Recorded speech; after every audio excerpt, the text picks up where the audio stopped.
Hello, j'espère que vous allez bien. Je vous retrouve aujourd'hui pour une nouvelle pause lecture. Donc je vais lire avec vous les premières lettres de ce livre-là. Donc Le cercle littéraire des amateurs d'épluchures de patates de Marianne Schaffer et Annie Barrows.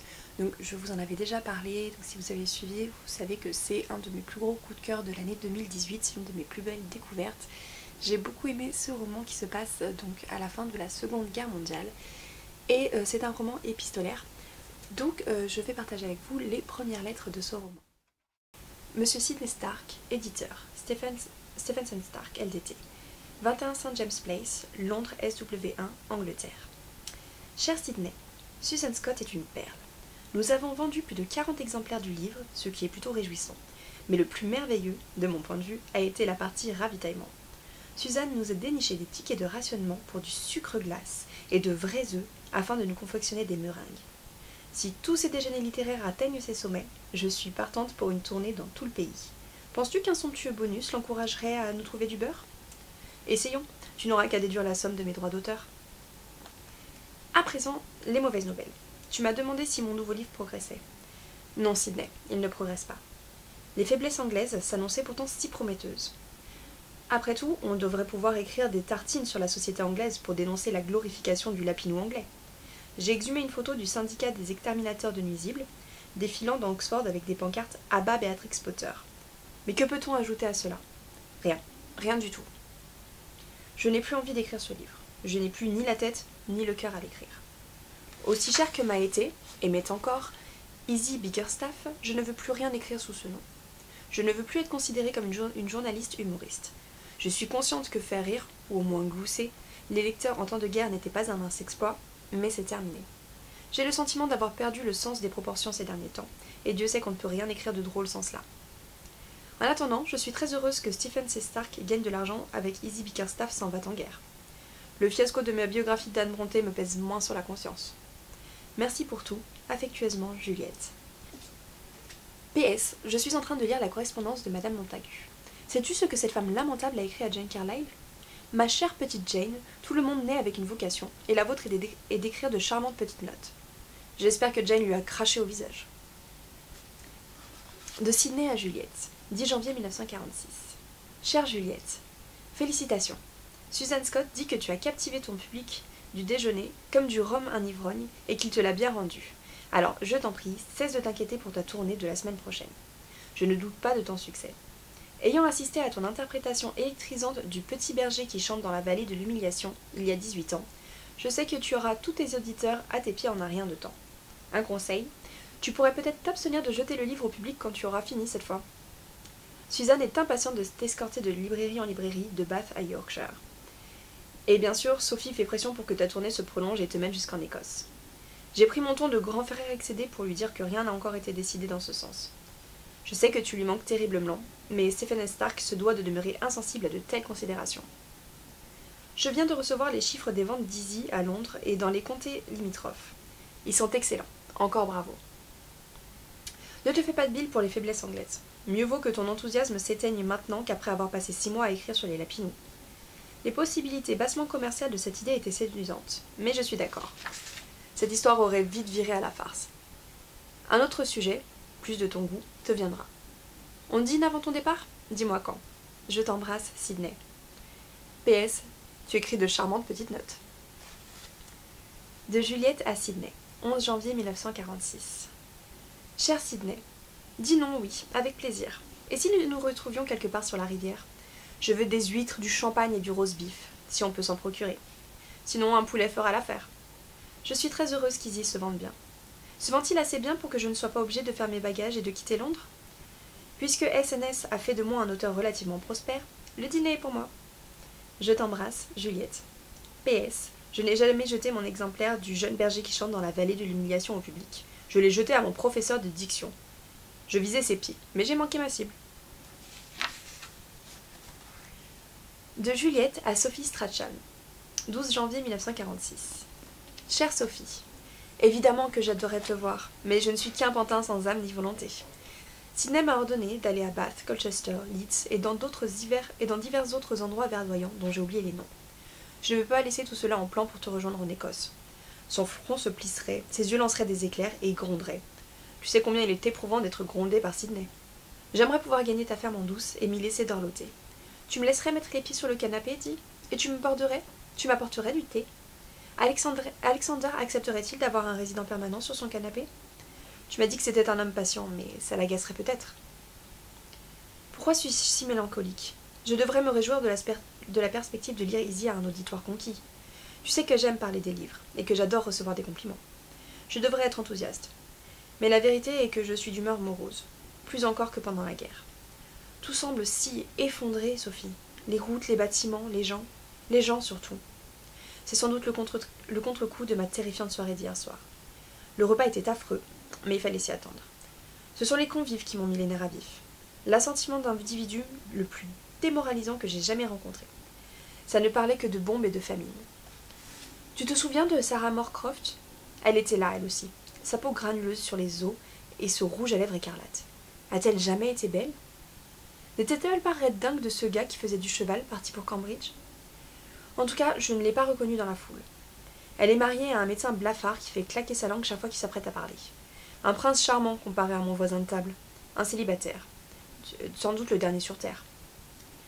Seigneur, pourquoi suis-je si affreusement mesquine? Il y a quelque chose qui ne tourne pas rond chez moi, Sophie. C'est l'évidence. Tous les hommes que je rencontre me sont insupportables. Peut-être devrais-je viser moins haut? Pas aussi bas que le médecin grisâtre claqueur de langue, mais un peu moins haut. Je ne peux même pas mettre cela sur le compte de la guerre. Je n'ai jamais été douée en matière d'homme, pas vrai? Crois-tu que le réparateur de chaudière de Saint-Swithin était l'homme de ma vie?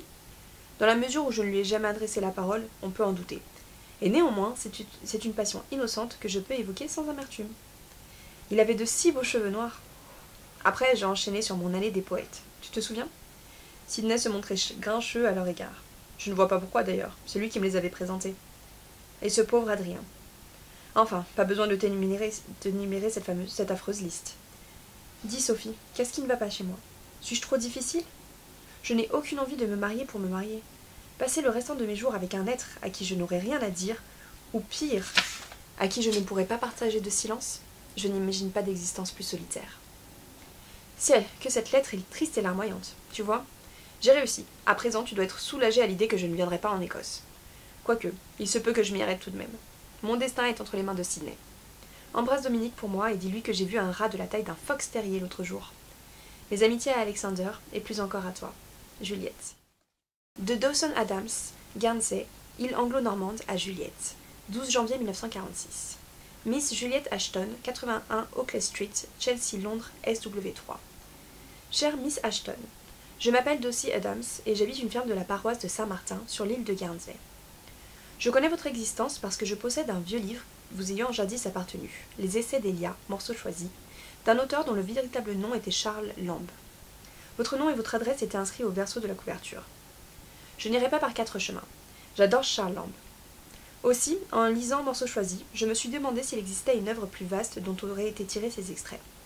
Je veux lire ces autres textes. Seulement, bien que les Allemands aient quitté l'île depuis longtemps, il ne reste plus aucune librairie à Guernsey. J'aimerais solliciter votre gentillesse. Pourriez-vous m'envoyer le nom et l'adresse d'une librairie à Londres? Je voudrais commander d'autres ouvrages de Charles Lamb par la poste. Je voudrais aussi savoir si quelqu'un a déjà écrit l'histoire de sa vie, et si oui, essayez de m'en procurer un exemplaire. Pour brillant et spirituel qu'il était, M. Lamb a dû traverser des moments de profonde tristesse au cours de son existence. Charles Lamb m'a fait rire pendant l'occupation, surtout son passage sur le cochon rôti. Le cercle des amateurs de littérature et de tourtes aux épluchures de patates de Guernsey est né à cause d'un cochon rôti que nous avons dû cacher aux soldats allemands, raison pour laquelle je me sens une affinité particulière avec M. Lamb. Je suis désolée de vous importuner, mais je le serai encore plus si je n'arrive pas à en apprendre davantage sur cet homme dont les écrits ont fait de moi son ami. En espérant ne pas vous causer d'embarras, Dawson Adams. PS, mon amie Madame Bossuet a elle aussi acheté un pamphlet qui vous a jadis appartenu. Il s'intitule « Le buisson ardent est-il une invention? La défense de Moïse et des 10 commandements ». Elle aime votre annotation dans la marge. Parole divine ou contrôle des masses? Avez-vous tranché? De Juliette à Dawson. 15 janvier 1946. Cher Monsieur Adams, je n'habite plus au Clay Street, mais je suis très heureuse d'avoir votre lettre entre les mains et de savoir mon livre entre les vôtres. Cela a été un déchirement que de me séparer des Essais d'Elia, morceau choisi. J'en possédais 2 exemplaires et je manquais de place sur mes étagères. Néanmoins, je me suis fait l'effet d'une traîtresse en le vendant. Vous avez apaisé ma conscience. Je me demande comment cet ouvrage est arrivé à Guernsey. Peut-être les livres possèdent-ils un instinct de préservation secret qui les guide jusqu'à leur lecteur idéal? Comme il serait délicieux que ce soit le cas. Puisqu'il n'est rien que je ne fasse plus volontiers qu'écumer les librairies, je me suis rendue chez Hastings & Sons dès réception de votre lettre. Je fréquente cette librairie depuis des années, et j'y ai toujours trouvé le livre que je cherchais, et 3 autres dont j'avais envie à mon insu. J'ai expliqué à M. Hastings que vous aimeriez qu'il vous trouve un exemplaire des essais d'Elia autrement choisis en bon état, et non une édition rare. Il vous l'enverra directement, avec la facture, et a été ravi d'apprendre que vous êtes, vous aussi, un amoureux de Charles Lamb. Selon lui, la meilleure biographie de Lamb a été écrite par E.V. Lucas. Il va essayer de vous la dégoter, ce qui risque de prendre un certain temps. En attendant, accepterez-vous ce petit présent de ma part? Il s'agit de sa correspondance. Je pense qu'elle vous en apprendra plus sur lui qu'aucune biographie. E.V. Lucas me paraît trop sérieux pour qu'il cite mon passage préféré de Lamb. Bzz bzz bzz, boum boum boum, plonk plonk plonk, ding ding ding, ploc. Je finirai certainement condamné. J'ai bu à l'excès 2 jours durant, je retrouve mon sens moral au dernier stade de la tuberculose, et ma foi vacille. Vous le trouverez dans Correspondance, page 244. C'est par ses écrits que j'ai connu Lamb, et j'ai honte d'avouer que je n'ai acheté ce livre que parce que j'avais lu quelque part qu'un certain Charles Lamb avait rendu visite à son ami, Leigh Hunt, emprisonné pour avoir diffamé le prince de Galles. Au cours de cette visite, Lamb a aidé Hunt à peindre un ciel bleu avec des nuages blancs sur le plafond de sa cellule et un rosier grimpant sur l'un des murs. J'ai découvert que Lamb avait proposé d'aider financièrement sa famille, alors que lui-même était dans le dénuement le plus total. Il a aussi appris à la Benjamin de Hunt à réciter le Notre Père à l'envers. Il est naturel de vouloir en savoir le plus possible sur un tel homme. C'est ce que j'aime dans la lecture. Un détail minuscule attire votre attention et vous mène à un autre livre, dans lequel vous trouverez un petit passage qui vous pousse vers un 3e livre. Cela fonctionne de manière géométrique, à l'infini, et c'est du pur plaisir. La tache rouge qui ressemble à du sang sur la couverture est bien du sang. Une maladresse avec mon coupe-papier. La carte postale glissée à l'intérieur est une reproduction d'un portrait de Lamb par son ami William Hazlitt. Si vous avez le temps de correspondre avec moi, pourriez-vous répondre à quelques questions? 3 en fait. Pourquoi avoir dû tenir secret un dîner de cochon rôti? Comment un cochon a-t-il pu vous inciter à créer un cercle littéraire? Et surtout, qu'est-ce qu'une tourte aux épluchures de patates et pourquoi est-elle mentionnée dans le nom de votre cercle? Je sous-loue un appartement au 23 Glebe Place, Chelsea, Londres SW3. Celui d'Oakley Street a été bombardé en 1945. Il me manque toujours. Oakley Street était une rue merveilleuse. Je voyais la Tamise depuis 3 de mes fenêtres et surtout, je l'entendais toute la journée. Je sais que j'ai de la chance d'avoir trouvé à me loger à Londres, mais je préfère geindre que de dénombrer mes bonheurs. Je suis contente que vous ayez fait appel à moi pour aller à la chasse à Elia. Cordialement, Juliette Ashton. PS, je n'ai jamais réussi à me décider à propos de Moïse. La question me tracasse toujours. Donc voilà, je m'arrête là pour la lecture de ces lettres. J'espère que ça vous aura donné envie d'en découvrir un peu plus. N'hésitez pas, ces personnages en valent la peine. Sur ce, je vous souhaite à tous de très bonnes lectures et je vous dis à très bientôt. Salut!